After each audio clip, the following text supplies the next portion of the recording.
आजकल का इंसान डिप्रेशन में बहुत रहता है। क्यों? क्योंकि उसके साथ कुछ ऐसी घटनाएं घट जाती हैं जो वो कभी भूल नहीं पाता है और वो उसे ही याद करते करते डिप्रेशन में चला जाता है। तो ऐसे में जो हमारा माइंड होता है वो एक ही बातों को पकड़े रहता है कि मेरे साथ ऐसा हुआ क्यों, क्या मेरी गलती थी, मेरे साथ ही ऐसा क्यों होता है, मेरी गलती थी भी या नहीं, उसने मुझे ऐसी बात क्यों कही, मेरे साथ ही ऐसा क्यों हुआ, और ऐसा हुआ भी तो किसी और के साथ क्यों नहीं हुआ। एक ही बात को जो इंसान पकड़े रहता है तब वह धीरे धीरे डिप्रेशन में चला जाता है।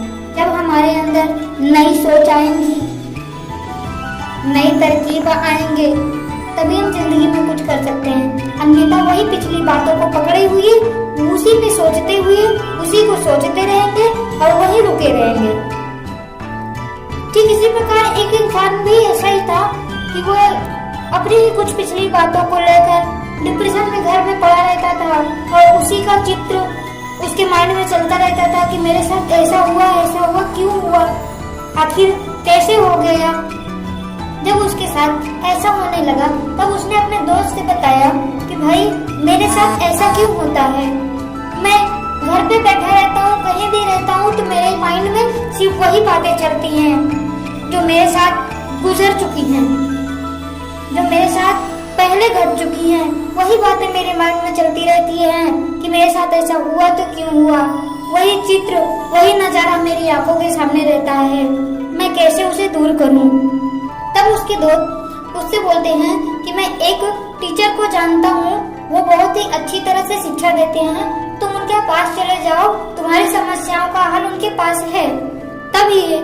तब वो लड़का उन टीचर के पास जाता है और अपनी समस्या बताता है कि सर मैं डिप्रेशन में रहता हूँ, मेरे माइंड से वो बात हटती ही नहीं है, मैं हमेशा वही सोचता रहता हूँ कि मेरे साथ आखिर ऐसा क्यों हुआ, मेरे साथ ऐसा लोग क्यों करते हैं, मेरे साथ ऐसी घटना क्यों हुई, क्या मेरी गलती थी या किसी और ने की। तो जब टीचर ने उसकी बात सुनी तब टीचर अंदर गया। तब वह लड़का सोचता है कि टीचर बिना बोले अंदर कैसे चले गए, लेकिन कुछ देर में टीचर जब बाहर आते हैं तो हाथ में ग्लास लेकर आते हैं तो बोलते हैं कि बेटा मेरे हाथ में क्या है। तब वो लड़का बोलता है कि सर ग्लास है।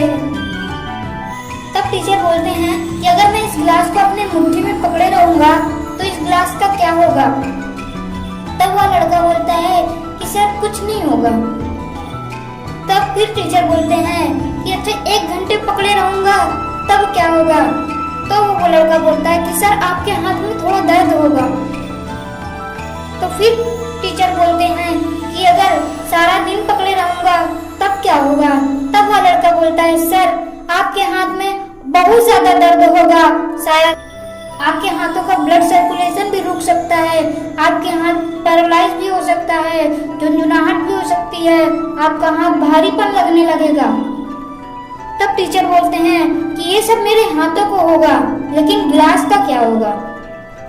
तब वो लड़का बोलता है सर ग्लास को तो कुछ नहीं होगा। तो सर बोले कि ठीक उसी प्रकार जैसे ग्लास को कुछ नहीं होगा, अगर जितनी देर तक मैं किसी दूसरे चीज को पकड़ूंगा उससे उस दूसरी चीज को कुछ ना हो करके मेरे हाथ को ही होगा, उसी प्रकार इंसान का माइंड भी वैसे ही होता है।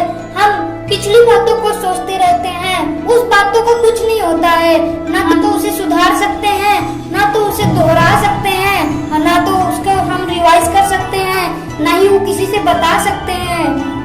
तो फिर उन बातों को पकड़कर क्यों रखना जिसका कोई मतलब ही ना हो। बल्कि हमें ऐसी बातों को सोचना चाहिए जो हमारे जीवन में आने वाली हैं। उसके लिए हमें लड़ना चाहिए, उसके लिए सोचना चाहिए, उसके लिए जागना चाहिए, ताकि हमारे आने वाले भविष्य का जो दिन हो वो उज्जवल हो। और हम लोग उसी बातों को पकड़ के रखते हैं कि मेरे साथ ऐसा हुआ क्यों, मेरे रिश्तेदारों ने मेरे साथ ऐसा क्यों किया, जब फेलियर है तो मेरी गर्लफ्रेंड ने मेरे साथ ऐसा क्यों किया, मेरे बॉयफ्रेंड ने मेरे साथ ऐसा क्यों किया। अरे भाई जिसको करना था उसको करने दो ना, तुम्हारा क्या जा रहा है। अभी तुम्हारे लिए अगला दिन बाकी है, तुम अगले दिन के लिए कुछ तैयारी करो कि हाँ तुम कैसे खुश रह सकते हो। तुम एक कामयाब इंसान बनकर दिखाओ, ताकि जो लोग कुछ बोले थे, जो लोग कुछ किए थे, जो लोग तुमको चिढ़ा रहे थे, जो लोग तुम्हारे ऊपर हंस रहे थे, उन लोगों को रोना आ जाए कि हाँ, आज वो कुछ करके दिखा चुका है और हमने जिस पर उंगली उठाई, जिसको इतना कुछ कहा, जिसको इतना सुनाया, जिस पर हंसे, आज वही कामयाब इंसान है। जिंदगी में कुछ नहीं है खाना पीना मर जाना। जिंदगी में कुछ नहीं है खाना पीना मर जाना। अगर अपने आप को भी मर के जिंदा रखना है तो खाने पीने के सिवा कुछ ऐसा काम कर जाना, ताकि लोग हमेशा याद रखें